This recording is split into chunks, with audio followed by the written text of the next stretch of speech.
Our next speaker is a student at MG21 as well, and her name is Circe Adora Johnson, and she is just another person who exists. Well, I got to make sure I word this right, because I thought this was pretty heavy. She's gonna read it. She's her own host. Sorry, I didn't know Kevin was gonna read it. I thought I was gonna read it. So okay, get it. Okay, so it goes. I'm just another person who exists on this earth's constant pull for the past 15 years. I enjoy writing, falling into the currents of music, and drawing my thoughts in the journal I've kept since 5th grade. I'm a student at MG21. Yeah!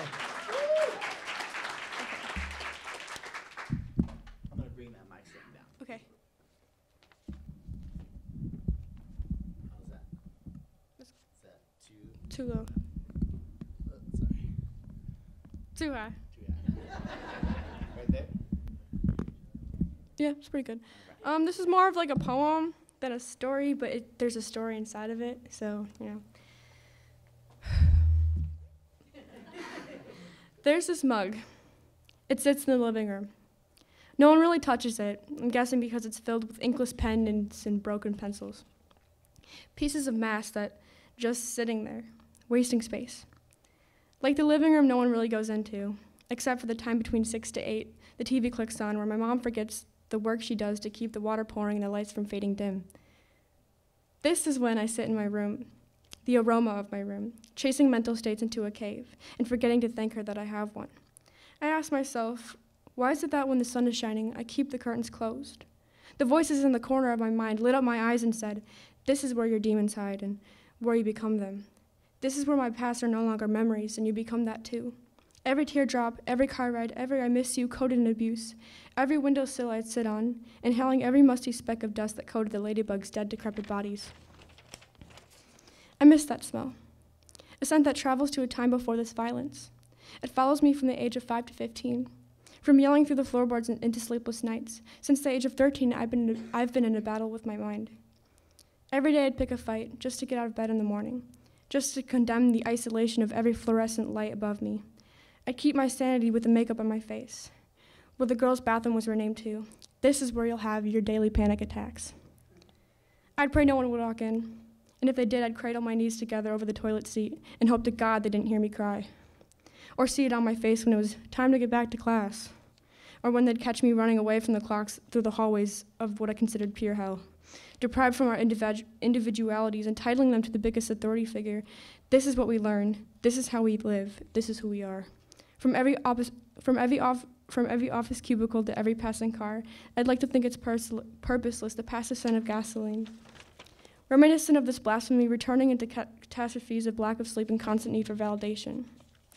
I could cry oceans from what has become of the world I secrete myself from.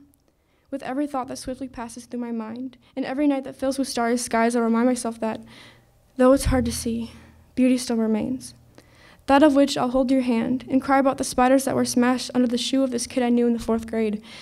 I'll lie awake and wonder, what was his name, and where is that spider now?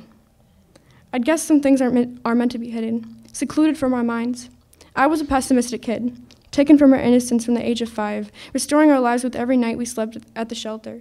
Since then, I saw things from a different lens. I found beauty in imperfections. From abuse, I found lessons, hating Mondays and Sunday aggression towards myself, forming in directions. Every tear I'd shed, every hospital bed, every eye-catching glimpses, grasping my life, not to mention, every nurse wearing white, trying to help me through depression. Death they couldn't prevent, and I was waiting for nothing, not even an event. It's hard enough as it is. There is no end, an ideal one at least. With each letter I type, this is a beginning. When I'm older, I'll do twin things and fulfill dreams of loft apartments with fairy lights above a coffee shop. Every perimeter on the walls, picture frames and ramen cups, streets that fill with the endless rush of smell of gasoline, unfulfilled catastrophes feeling like they're after me when really I'm constantly after myself. One day, maybe, I'll be content with myself, collecting seashells in mason jars, lighting incense for the smell, and when I'm 20 with the job I love, all is well, all is well.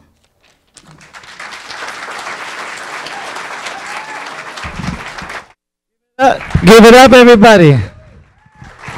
So, I found it very interesting when I was working with them because they would say that she felt that that was a poem, but I really feel like that was a story as well. I think that that's the beauty of words, is that it's a poem to some, but it's a story to most. That's how we tell our stories sometimes. That was beautiful. Thank you. Give it up for Circe one more time, everybody.